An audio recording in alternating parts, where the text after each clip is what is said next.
beautiful Sunday morning. The Jiu-Jitsu program, as yet unnamed, coming at you. No, here we are. This is our first attempt at doing this thing, and we'll see how it goes. It may be awful. We may decide never to do it again. This may never see the light of day, and I'm okay with that. But we have Markezinho here. We're going to talk to him in a minute. We have the great Jason Fife. Jason Fife, you're...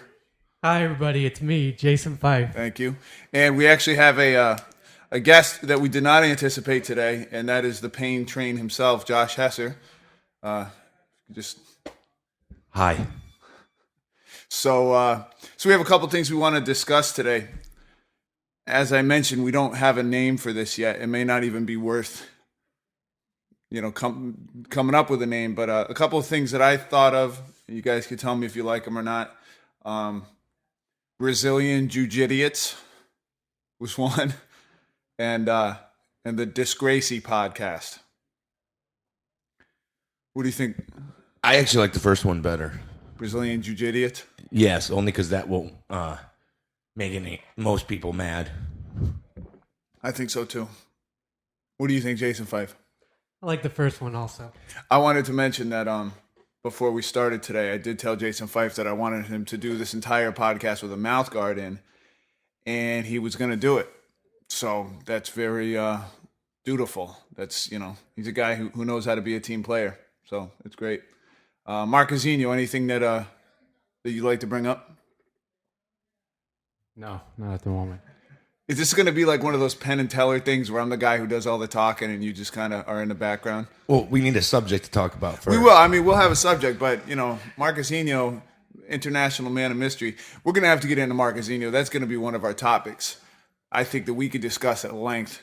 But because, this is a martial arts-based program, let's talk about something. I don't know how much I really want to get into competitive Brazilian Jiu-Jitsu because that's kind of a niche within a niche. But something happened this week or last weekend, major tournament, and Keenan Cornelius came up against Joao Miyao, and they got into one of these 50-50 battles where they basically both just got each other in sitting half guard, and nothing happened. And from what I understand, the referee warned them 4 times, warned them both, and then just disqualified them both.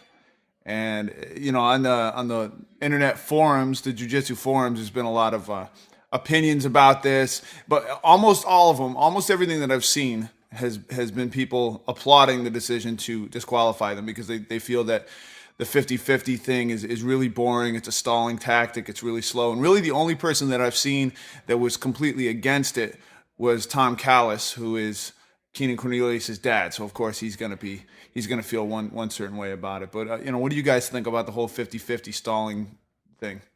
Well, first off, I'm not really sure exactly what position the 50-50 is. God bless you. 50-50 is like neither one will assume top. It's like they both want to pull guard so bad that they both sit and they intertwine their legs. And it's almost like that reverse heel hook position, but they're both guarding their heels, but just it's kind of one leg wrapped over the other and they're facing each other. And there's really not, you could just sit there almost indefinitely because it's just all twined up.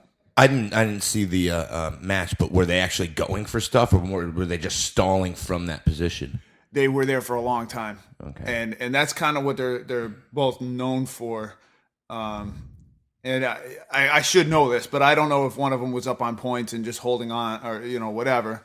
But it grinds things right down to a halt. I was talking to Exor about this the other day. He was talking about the one with Mendez, Rafa Mendez against Cobrinha. And he said in that match, it was so fast he couldn't even identify what was going on. Those guys it was just a constant scramble and sub positions and movement. And he said it moved so fast and it was, almost so exciting. He couldn't even score it because he couldn't see what was going on. This seems to be the exact opposite. And what's interesting also is that these two guys are not heavyweights. You'd almost expect like super heavyweights who don't move as quickly to, rest or whatever. But these guys should be scrambling. I didn't see the match, but I mean, my thought is if it's not against the rules, I mean, you could have guys that are spending 3 minutes standing going for grip fighting. What's the difference? I mean, would you disqualify them? They're not actively engaged at the moment. These guys are in 50-50. Like I said, I didn't exactly see it, but I imagine they're at least probably grip fighting or trying to set up a foot lock, heel hook, something like that. But I know it doesn't make for an exciting match. But again, if it's not against the rules, why disqualify? Right, and it's not against the rules yet. And I think, the major argument that people have is that it's boring. But then that leads to the question of, well, who cares if it's boring? What does boring mean? Are we trying to make this a major spectator sport? I have the feeling that Brazilian Jiu-Jitsu will never be a major spectator sport. That's a good thing. I think it's a good thing, and I think the farther it stays away from the Olympics, the better. But I mean, that's probably a completely different topic. But people are saying it's boring. I don't know if the boringness thing matters that much, because there are always competitors who have a slower, more plodding style that might be deemed boring, and that's not illegal. But the other point is, I mean, what is jiu-jitsu about? It's about winning by submission, and this is the antithesis of that. This is just just holding on, going for points, where it's just completely become a points-based game, and that's it. And it's almost like these guys are, it's points on submission takes a backseat to points. Points are what matters, and don't even go for submission. And is that jiu-jitsu? I mean, that's the question. What do you think, Jason Fife? Very opinionated guy, been doing jiu-jitsu for over a year. I think if it should be allowed, but if there's nothing going on, it doesn't look like they're doing anything with it, they should be stood back up. Standing back up. From standing. Who do you think is better, Keenan Cornelius or Joao Miyao? I have no idea. I appreciate the honesty of that response. Markezinho. What do you think Helio Gracie would be thinking? Helio Gracie would be completely opposed to all of this. Obviously he wasn't somebody who was against competition. He believed in competition, but his style of competition was certainly, he came from the early Valley Tudo days, and it was all about surviving and then finishing from behind, and not, just tangling up legs in some yoga position and looking at each other. I don't think he would like it.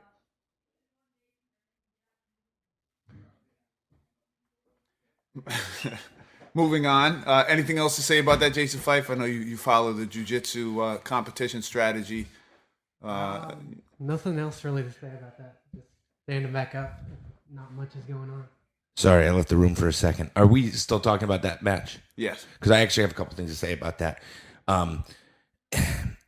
A lot of people bring this up, especially like I don't mean to compare the UFC or MMA or anything to sport jiu-jitsu, but a lot of people, especially the fans, are always complaining like, "Oh, people aren't pushing the pace; it's boring." The people who are competing really don't. I don't believe owe it to the fans to.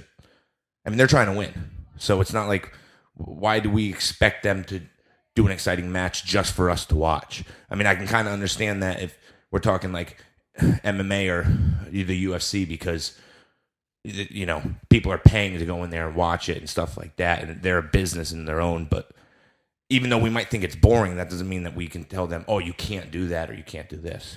Right. Yeah. But again, it comes down to, do you appreciate that point specific strategy? No. And it's up to them to play the game, and they are playing the game to the rules that are set right now. But will something like this set a precedent where they're later going to go back and the IBJJF or whoever will say, okay, there's no more 50-50. And now, is that fair? Because some people use 50-50 fairly aggressively, and the same thing is happening in judo. They're changing the rules constantly in judo, and a lot of people who've been in judo for a while are opposed to it. Like, there's this whole new thing now in judo where you can't grab somebody's pants, and there's a lot of throws in judo that come from grabbing the pants, but now you can't do it because wrestlers are getting good at judo, and now they're scoring judo points on double leg takedowns and stuff, and so it's for me, it always just comes back. There's been a push lately with submission only tournaments, And I think that, the only thing there is that they could run a little long, but the ones that we've seen haven't. In fact, they're done way earlier than Nagas, So You're saying it's a point situation. Maybe I don't agree. Even if it were submission only at that point, they may just be playing to the strength of their game. Why do something that's out of your zone to put yourself in a bad situation? I mean, if 50-50 is where they both feel their strength is, why wouldn't they use that? I see that, but I also don't. I don't know if that's. I think that they are using it specifically to sit there, and just wait it out. And again, they're playing. There's nothing against in the rule set against that. But at the end of the day, they're the one walking away with the medal because they got 2 advantages, and then they just sat. Well, you can do that with any position. I mean, some people really go for it from their guard. Some people close down the guard and hold the person there. Right. So it doesn't matter if it's 50-50. If you have a top position where you're just holding the person. Yeah. I mean, you could say that about any position. I mean, some people stall from there. Some people don't. I mean, any position, if you're just trying to stall, I understand that. But and it is true that these guys fought each other last year, and Keenan armbarred Miyao from that position. So I don't know. It's complex, but I'll say that I am bored to tears watching matches like that. It's just boring. So, but they're not fighting for me. They're fighting for medals. Exactly. And the other thing is too. Maybe we'll talk about this another time a little bit more. But Metamoris 2 is coming up, and as far as I'm concerned, I am far more interested in Metamoris than UFC. I know that puts me in the minority of men between the ages of 18 and 50, but I don't think I'm alone in this room. And the last Metamoris was really good. I think the card on this one I'm a little less interested in, but there's some interesting looking stuff on there. Kron Gracie, right? Kron is Aoki. Yeah, almost anything that Kron is in. I just like that style of jiu-jitsu. He doesn't invert. He doesn't do crazy stuff. He sticks to the basics, and I just like that style. But maybe we'll talk about that later. That should be a good match too, because their styles are so different. Yeah, you have Aoki who goes for all this crazy stuff, and Kron. Sorry, yeah. He's very basic, so that can make for a really cool match. Yeah, I think so too. I definitely like his style of competition. But yeah, maybe we'll talk about Metamoris a little more next time. The specific topic today that I wanted to talk about, and it's good that we have these, all of us in the room right now to talk about this, is, doing Brazilian Jiu-Jitsu is a very physical activity, but as in all things, we age. And I think, Jiu-Jitsu, you can play Jiu-Jitsu for a long time. I mean, Helio Gracie did it until his 96th birthday or something. So obviously you got to be careful with it, but everyone in this room, we're all in our 30s. And speaking for myself, I'm in my mid 30s, and except for Mark, we'll get to Mark in a minute. I'm in my mid 30s. Jason Fife's in his mid 30s, and I'm feeling it. And I've been a martial artist for a while, so there might be accruing injuries just kind of adding up over the years here and there. But there's some things that just hurt more than they should. And that it will affect your jiu-jitsu game, but should the game you play be altered in terms of longevity? So I could say to myself, I really want to do all this crazy kind of explosive, getting stacked a lot, rubbery kind of stuff. And I could do that for a little while, but is that going to hurt me long enough in the long run where I'm going to look back on it when I'm 40 and go, you know what, I should have just stuck to the basics and not got all screwed up like this. What do you guys think? By the way, Markezinho, we don't know exactly how old he is. He is the international man of mystery. I believe he's somewhere between 40 and 60, but it's up to him if he wants to divulge that information. Yeah, close enough. What do I think about that? Yeah. I think it's huge. I think it's something that's probably my priority right now, just to not be injured when I'm rolling. That's number one. A new guy walks in, somebody I don't know. The first thing I'm doing, I'm changing my game. It's going to be very defensive, kind of feel it out, see what's going to happen. I'm basically playing it safe. I don't want to take chances at this point. I want to keep training for a long time. So, unfortunately, I've had a few injuries, and I find that as I get older, it takes a lot longer for them to heal. So, just want to stay on the mat. So, I'm conservative with my rolling now. Absolutely. And as guys, we're not competitive. You're a purple belt. You've been training more than 5 years. I'm a brown belt, and I'm not really into the tournament thing. So, pushing the pace, going hard in terms of winning stuff is not our priority at all. So at this point, it really is longevity. And I think if you stick with it long enough, that's going to be the point for everybody. So maybe start thinking about that early. Jason Fife, you're a white belt. You've been training over a year, but you're one of these guys that I don't want to say you're impervious to pain, but you just seem to care about it less than others. And I've seen you, get triangled or get armbarred to the fullest extent of those submissions before you tap. I mean, you really would make people work for it. And in the last couple months, you've completely changed that idea. And if somebody has you, they have you, and you tap out early. What went into that thought process? The same thought process of eventually this is going to take its toll on me. My joints are getting weaker. I can feel over the course of my jiu-jitsu. As a result of your jiu-jitsu or as a result of your age? As a result of it. Yeah. So sometimes it's okay to go hard, but going hard all the time is just gonna wear everything down. So, and like he was saying, the new guy I'm not too worried about. It's the guys that go really, really hard. I usually try to go defensive against those guys. Right. A lot, but that's about it. In your estimation, Jason Fife, being someone who so specifically follows the tournament situation, who do you think is going to win, Andre Galvao or Rafael Lovato Jr. in Metamoris 2? Say again? Rafael Lovato. Why would you say that? Just looks better. He's got a cooler name. Yeah. Cooler name, yep. Okay. I actually think it kind of, talking about longevity and stuff, it depends on what you're trying to do. People who are really into competition and stuff like that, I mean, if you're not pushing the pace on a somewhat regular basis, you're not going to do good in competition. So you kind of have to take it and say, all right, well, I really want to compete. I really want to be the best. I might not last as long down the road, but I got to put that work in right now. For all of us who are sitting here, I mean, we do it for fun. So it's kind of pointless for us to always push it like that. Okay, big deal if I go crazy and I get a tap, on class on Sunday morning, who really cares? So we just want it for fun. We want to do it longer. So if we're trying to push ourselves and get injured, we're not having fun doing it. I mean, we're not looking to go in the tournament. I can understand pro athletes and people who compete like that having to push it, and they might regret it later in life. But I mean, all pro athletes do that.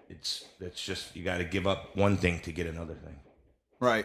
And some, I wouldn't compare Brazilian Jiu-Jitsu to, football, professional football, but those professional football guys are destroyed when they're done. I mean, especially linemen. Yeah, completely destroyed forever, And, Jiu-Jitsu is obviously quite different, but... and Joe Namath would agree with you. Say again? Joe Namath would agree with you. Yeah, and we, in Jiu-Jitsu, I think we get a different type of injury, too, and it's, it's more it's probably less of a dramatic, my knee just exploded in all directions, and it's more I just twisted this a little too much and that a little too much, and now I'm 47 and everything kind of hurts, and just playing it safe. There's people that are much better about that, though. I mean, if you think about it, and always make sure that every time you train, one thing I try and do with all my students now is make sure they do the warm-up. And if guys come late to my class, for people who do come late to my class, I'm going to make you do the warm-up before you jump into class, because a lot of people start rolling and start doing stuff when they're cold. If you warm up good before you spar to do the moves, that's going to help in the long run. And especially if you stretch after, which I don't do. But, I mean, things like that is really going to help. So, but I don't think sometimes a lot of people don't think about that. Yeah, I'm guilty of that as anyone else. My warm-up lots of times is, hey, Mark, come here. Let's go. We start slow, but, we had a guy who came here for a long time who religiously would ice his joints after every class. And we've never had, particularly, competitive, explosive classes where everyone at the end is totally destroyed. But he just out of habit, every time he'd bring a little cooler with him and he'd ice his knees and elbows. And I remember the first time he did it, I said, "Did you get hurt?" He goes, "No." He goes, I'm 40 and I just, I just don't want to have swelling in my joints and I want to be able to walk when I'm 70. Oh, wow, that's pretty cool. I have to say that thus far I have not been disciplined enough to do stuff like that, which I'm sure is, preventative. This is and that doesn't have to do with jiu-jitsu, but I mean sports in general. A lot of I raced motorcycles throughout my life, and a lot of motorcycle races now they get knee braces. They make these knee braces, and the guys wear them from the beginning. And the whole reason is that it helps avoid the injury altogether. Right. So they wear both knee braces from the time they're young before they ever hurt their knees, with just the idea that, okay, well, if I wear it now, my knees will be preventative from the start. Preventative from the beginning. Yeah. That's perfect. I just think we just got to be smart about it. And I wish I could go back and tell myself when I was younger, and I haven't had, tremendous injuries from jiu-jitsu or anything, but, just feel stuff adding up. I wish that I could kind of go back and say, all right, you're moderately flexible, but don't let yourself get stacked up like that. Don't let your knees get put up by your ears, because it may not hurt right now, but it's gonna later. The amount of times I've had my arm hyperextended and hurts for 2 days, but how's that gonna feel in 10 years? And if somebody younger were listening to this, 24, 23 or whatever, and they're kind of in that state now where they're like, nothing really hurts and they don't really need to warm up. I sound like your dad saying this, but they won't listen. They're not going to listen, but take it a little bit slower.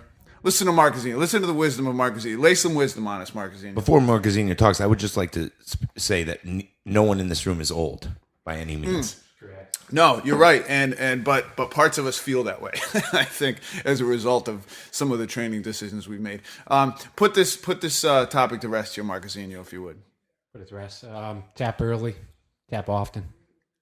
Yeah, That's pretty much it. I Yeah. mean, don't be afraid to tap. So, and we could get in a whole discussion of jiu-jitsu, how it relates to ego, and that very much comes into this too. Because if you're that person who's going to hold on forever until you have to tap, that's not so much an issue with the person you're going against. It's your ego, And if you have challenges with that, you're probably going to get busted up a lot more early than someone else who doesn't care about tapping out, which I certainly don't. But all right, so that's it. Anyone else?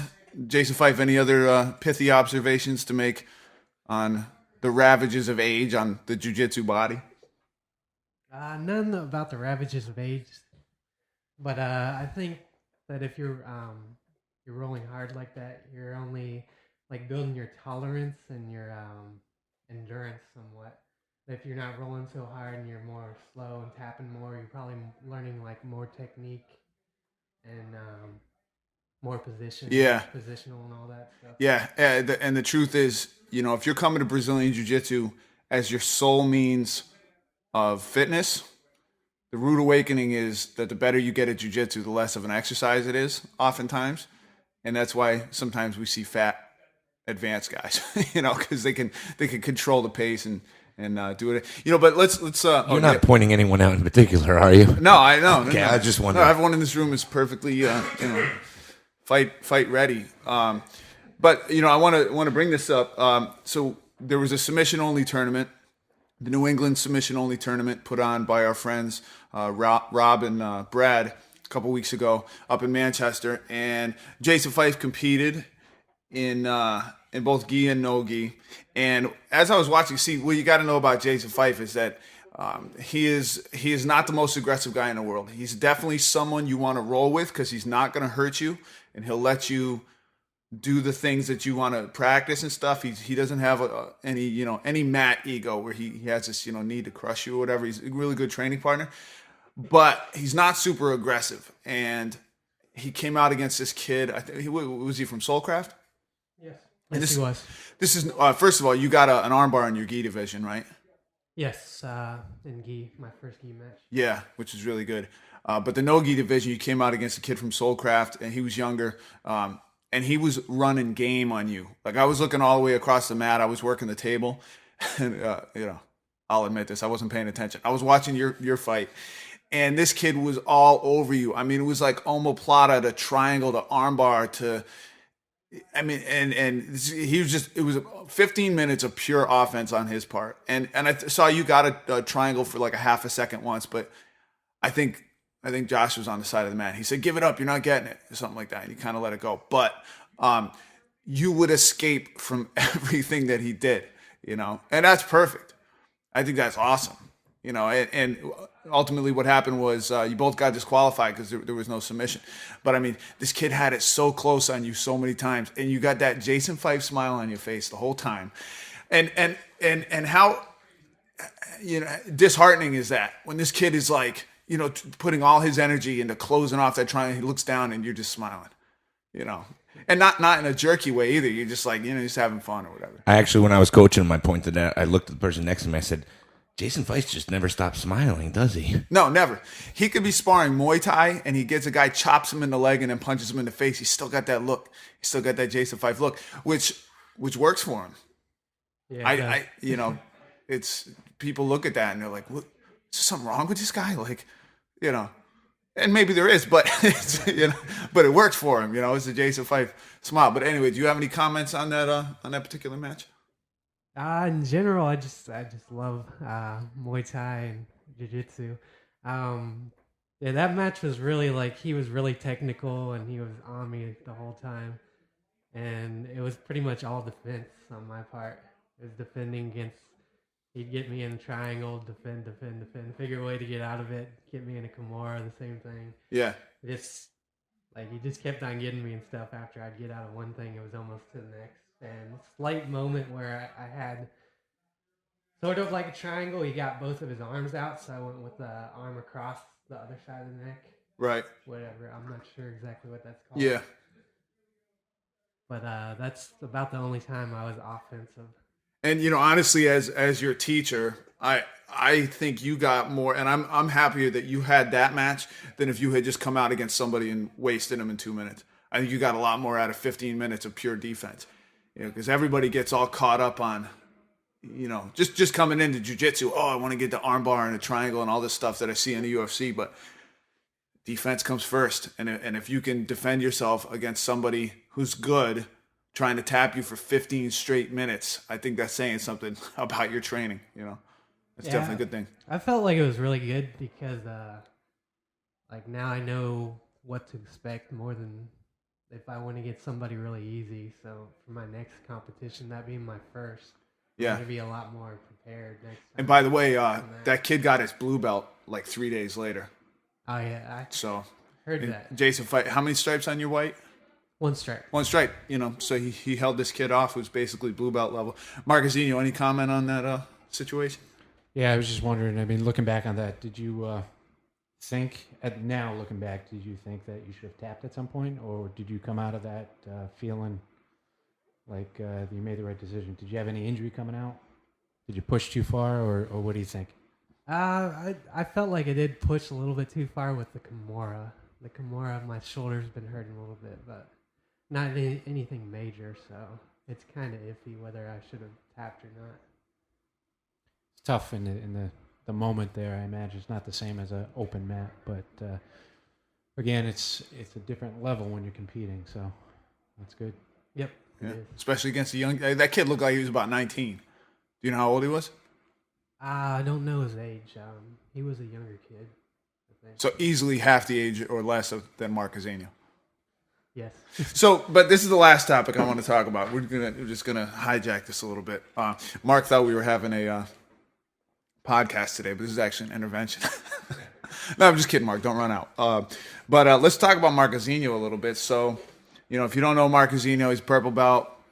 He's in the 40 plus range, and he's been here a long time. He teaches a Sunday morning class, which is really popular. But he's such an enigmatic guy, and I had someone tell me the other day that the movie Jack Reacher is about Mark, and it's not even embellished. And I've never seen that movie, but that's what I understand, that Tom Cruise played you in the movie. The longer... Is that the one with him and Jamie Foxx? No. He's a bad guy, which Mark, we're not clear yet. Mark might be a bad guy. But no, this is one that came out not too long ago, and he's like an international spy or something like that, which we think Mark is, but we can't get any answers out of him. So as our final discussion today of our inaugural podcast, let's talk about Mark. We've known Mark like 5 years, and just information just trickles out very slowly. We knew him for almost no time. For a couple years. I still don't know what he does for a living. Nobody does, and you can't ask him. And he's got verbal judo all day. If you ask him how he works, where he works, what he does, he's just got this way of like making you think about other stuff. It's like these aren't the droids you're looking for, kind of stuff. He has Ed. Mark. If you compare Mark to like a Sith Lord, he's got a couple of Darth Mauls under him, and one is Ed, which we call Shoyo Ed or Ed Yorol, and the other one is Half Fife, which is Ricky Fife. And he had Ed convinced that he works in property management because we were talking about Mark probably flies black helicopters. He's doing operations overseas. All this secretive underground stuff. And he goes, "Come on, he didn't tell you guys what he really does." And we're like, "No, what did he tell you?" "Yeah, he's a property manager." And we just all started laughing because we knew that was subterfuge. It's funny you bring this up because I never really thought about it because I never knew what he did. And I asked him a couple times and it was very vague what he said. Yeah. But like he might actually be something we don't know. Yeah, no, I mean, there's been speculation. Stuff comes out. I mean, I don't think he's a spy though because his face is on Facebook and stuff like that, so we couldn't do that. The greatest trick the devil ever pulled was to convince mankind he didn't exist. Oh, that's pretty true. That says everything about Markezinho right there, I think. But like I said, he's a very unassuming guy, very professional, comes in a shirt and tie. And then we find out, 2 years after he's been here, doesn't really say much about himself. He's trained in a bunch of different martial arts, and we're not clear how far he got in any of them. We know that he did Enshin, which is full contact, bare knuckle Japanese karate. He did Tang Sudo, and this could be disinformation, but as far as I know, he got all the way up to his black belt test. Decided that the whole experience was, belt factory-esque, and said, "Screw it," and just walked away. Last minute, right at his black belt, they just walked out. It's just the kind of guy he is. Found out that he beat up a guy in the woods. He got into a self-defense situation in the woods in Griswold. Nothing happens in Griswold. He's in the woods, and he beats up a guy in the woods. And the cops have to come in the woods and collect this guy, which this is pre-jiu-jitsu, but, Markezinho basically, I've known Mark for 5 years, and I've never, ever heard that story. Yeah, no, he went Vanderlei Silva on a guy in the woods. Look at him right now. He's itching his face. We found out. You probably haven't heard this either. This brings up a whole new realm. This is I a whole didn't even really even think about this. This is crazy. So he's down in South America. He's in Ecuador, or where was it? Venezuela. Venezuela. Yeah, he's in Venezuela. Guy comes up to him with an Uzi. Mark's nodding his head. He's not denying this. Guy comes up to rob him with an Uzi. Mark talked his way out of getting robbed with a machine gun.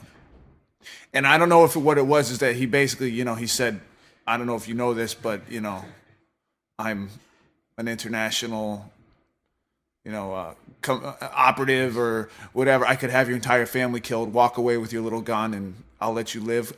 We don't know what happened because he's so... Mark, comment on this if you would. Oh, look at the time.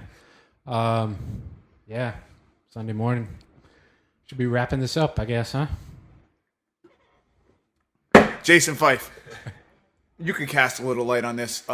Another thing we know about Mark is that in his free time, he just walks into the woods.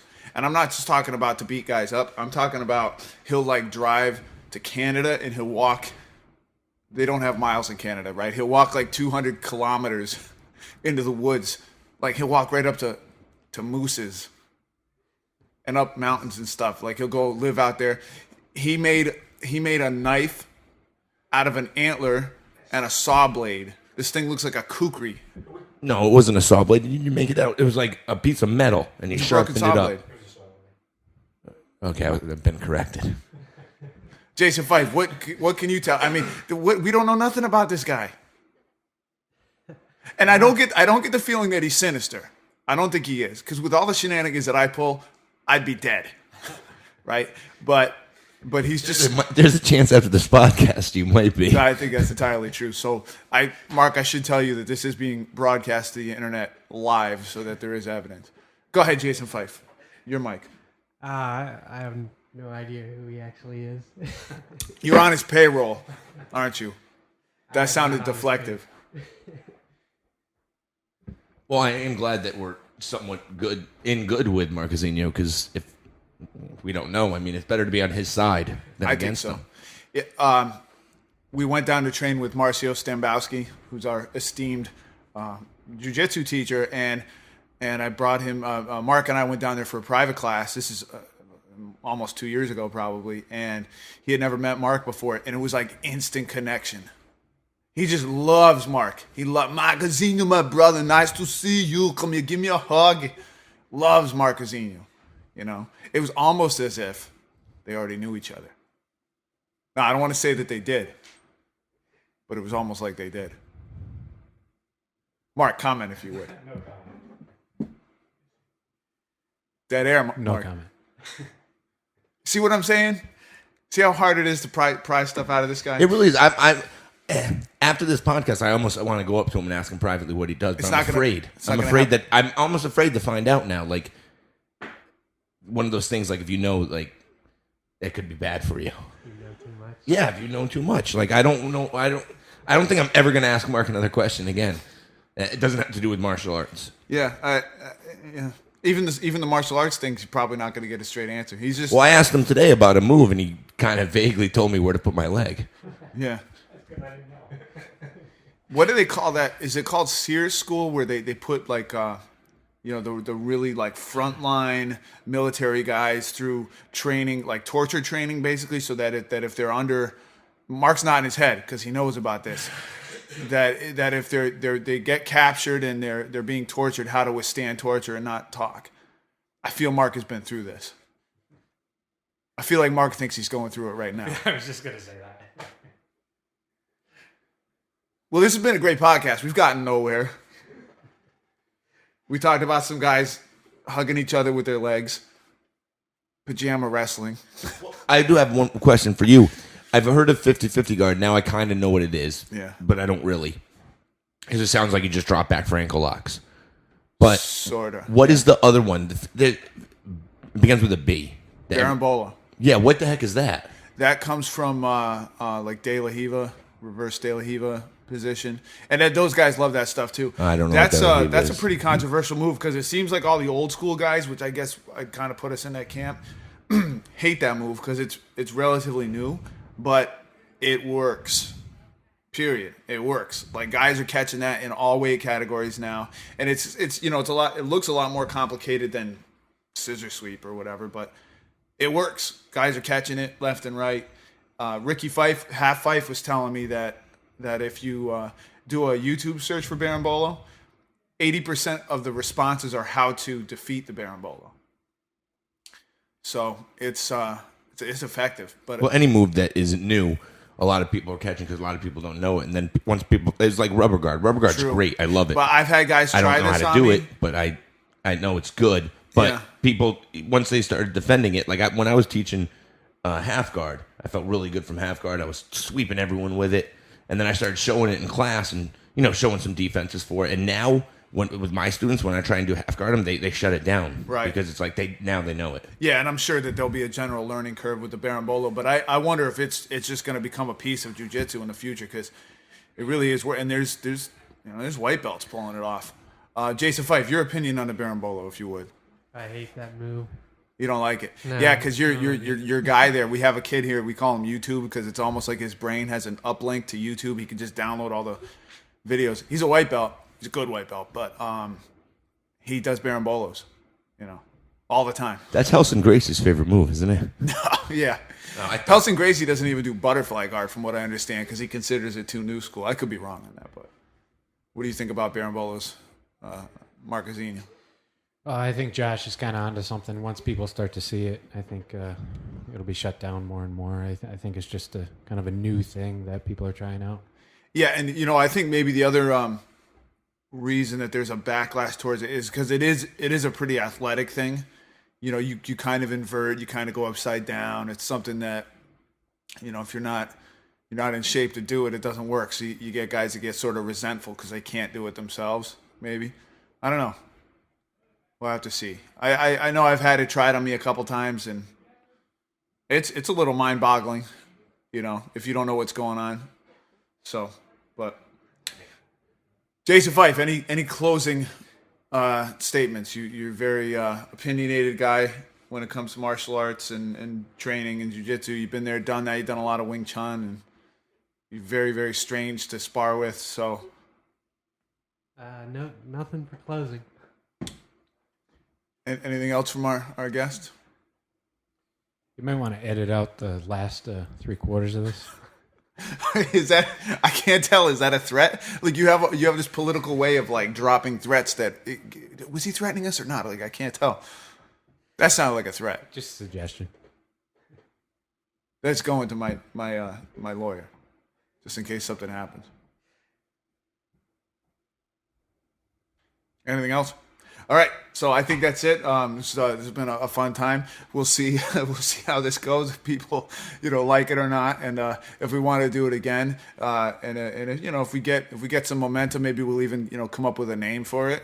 Something revolutionary. So this is going to be strictly a jiu-jitsu podcast. No, I don't think so because I think because I got a bunch of subjects we could go over. Yeah. I think jiu-jitsu is a very vast subject, but we could probably run out of topics fairly quickly. And unlike other jiu-jitsu podcasts that are on the West Coast and where all the good jiu-jitsu guys are and they can get interviews and stuff, to be realistic, we're not getting any interviews outside of people that are in this room right now. So plus we don't want to upset the 5 people who are listening. Yeah, that's right. We don't want to be too controversial. So yeah. So next week we'll probably do a deep expose on Jason Fife and where he's come from and all that. Because actually we don't know a whole lot about him either, but we'll leave that where it is. So if you like it, let us know. And if we get a good response, we'll do it again. Do it again next time. So Brazilian Jiu-Jidiots out.